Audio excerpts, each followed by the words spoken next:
Okay, folks, here we are again. This is section 4-5. This is recording number 1, and I am pretty sure I'm going to need to use more than one recording. All right. Okay, so we're going to talk now about probability and counting rules. Now, the previous section we were just dealing with, the previous section was counting rules. Now we're talking about probability and counting rules. Unfortunately, the name of the chapter is also probability and counting rules, so it can be a little tiny bit confusing. All right, so here's the basic idea. These counting rules that we just learned are going to be very useful for us because we are going to use the counting rules to decide what's in the numerator and what's in the denominator of our probability fraction. Now, I want to remind you that what it all boils down to, typically in a probability situation, what we want is we want a probability fraction. We want to say there's a 1/3 chance of something happening, or there's a 50% chance, or there's a 20% chance, or there's a 0.20 chance.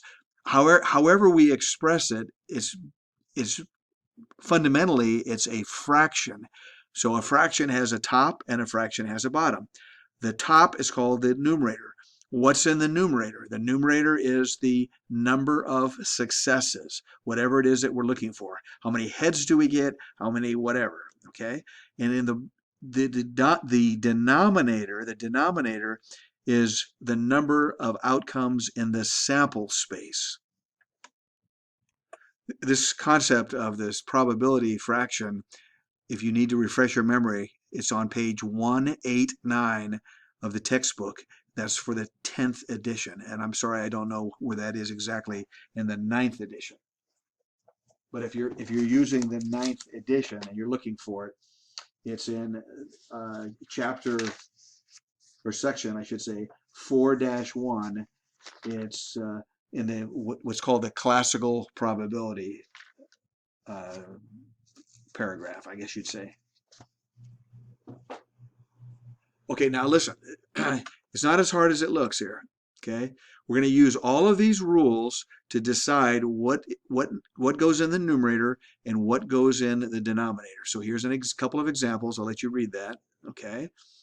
But that's what it all boils down to. So let's take a look. We've got 4 aces is our example, 4-50. What's the probability of getting 4 aces when you draw 5 cards from an ordinary deck of cards? Okay, so now what's in the top? The numerator is going to be the number of successes. The denominator is going to be the number of outcomes in the sample space. Well, the denominator is typically very simple to calculate.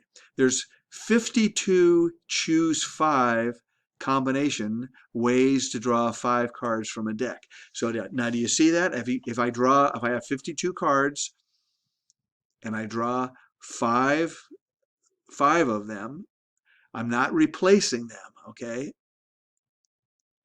I take the card out, but I don't put it back into the deck. I do not replace the card. So if I'm choosing 5 cards out of the 52, well, there's a formula for that. And unfortunately, it's a little bit too hard for me to bounce back and find it for you. Hopefully, you're writing this down in a little cheat sheet of your own. The formula for the combinations, you have n choose r. The combination is it's n factorial divided by n minus r factorial times r factorial. Take my advice on this. Make sure you have a little cheat sheet where you write these things down, because if you're trying to do the problems and trying to remember the formulas at the same time, you're going to go nuts, okay? And I think I mentioned to you before, there was at the end of section 4.4, there was a little table of the formulas. So the denominator is pretty simple. Okay, so the denominator is pretty simple. It's 52 cards. I choose 5 of them, and it's combinations because I don't care about the order. Now, getting this number here. What a nightmare, right? Trying to do this by hand would be absolutely ridiculous. But on the other hand, using your little stupid handheld calculator is equally ridiculous. I'll show you here in just a minute how we're gonna do this. Okay, on the top, all right, on the top, there's only so that's the bottom. There's only one way to get four aces. Well, that's four. Choose four. Uh, Combinations. Okay, so there's four aces, and we pick four of them. So it's four, choose four, which it turns out, just by the way the arithmetic works out, four choose four is one. 10 choose 10 is one. 11 choose 11 is one. I mean, it's always going to work out. If you just write it out, you'll see what I'm talking about. Okay, so you choose the four aces, okay? You choose the four aces. Well, now what, and there's no replacement. So what's happening? You choose the four aces, and now there's 48 cards left. So there are 48 possibilities to get that fifth card. Therefore, there are 48 ways to get four aces and one other card. So that comes from the top right here. So 4 choose 4 is 1 times 48. That's 48. So that's the number of successes that you have. There's 48 ways to somehow, some way, without regard to the order. We don't care about the order. There's 48 ways to pull four aces and some other card out of the five that are in your hand. Okay, so that's the numerator. Here's the denominator. As I say, the denominator is always relatively easy to pick to do. The top one, the numerator, always seems a little more difficult to me because you have to kind of think this through. So 48 over this big number, according to the author, this reduces down to this. So that's the answer. Okay, so now how in the world are we going to do these calculations right here? How are we going to do that?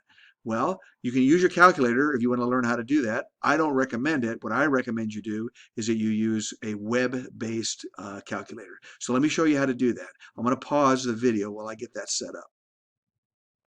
Okay, so what I did was I paused the recording while I got this other screen up here. All right, so what I recommend you do is find your favorite calculator on the web. There's bazillions of them. You just type in to Google search. I'm on Google here. Okay, I'm on Google. Okay, so you type in combinations calculator. You'll have all these hits. I just happen to know that this one here, calculatorsoup.com, is a really good one in my opinion. So I click on that. Okay, boom, there it is. Okay, now this has more than just combinations calculator. You can use the same calculator for other things, but I'll leave that to you to kind of experiment around trying to navigate this calculator soup. Okay. All right, just give me a second here. Okay, so we've got this calculator soup here.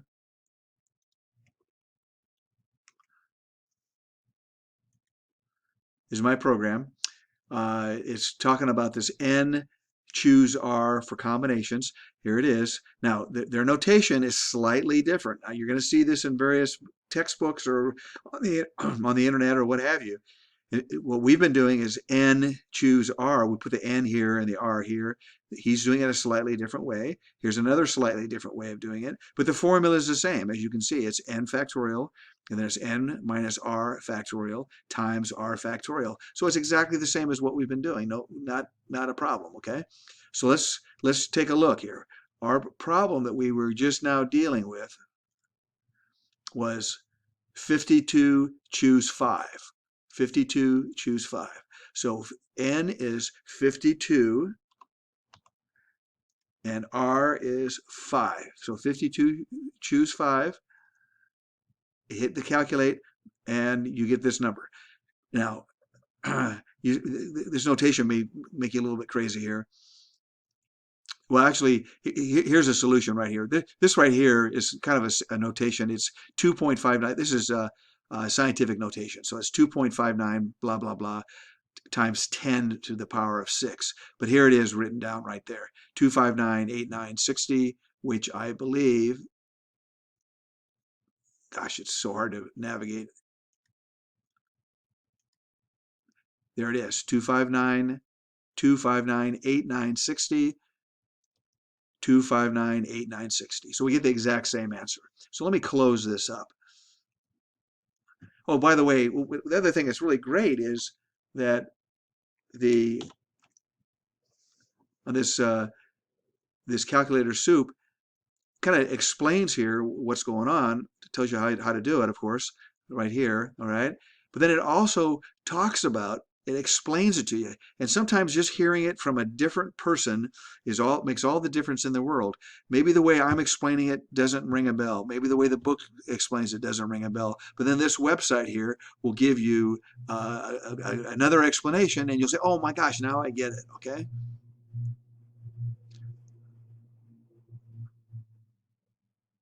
Okay, it gives you all the different formulas. It even gives you some examples. So there are so many resources on the internet. You're making a big mistake if you don't go and use them.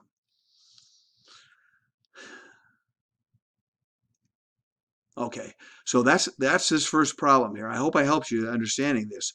Now you understand cards are kind of boring. We don't give a Nobody cares about the cards. Okay, it's the concept that we're trying to illustrate here. Okay, so now we've got defective integrated circuits. We got a box. It's got 24 integrated circuits. So I believe this is going to mean our N is going to be 24. 4 of them are defective. Okay, 4 are defective. 4 are sold at random. Find the following probabilities. Exactly 2 are defective. None is defective. All are defective, and so forth. So you see what's going on here? The the the denominator is always going to be easy. I claim it's 24 is how many are in the box.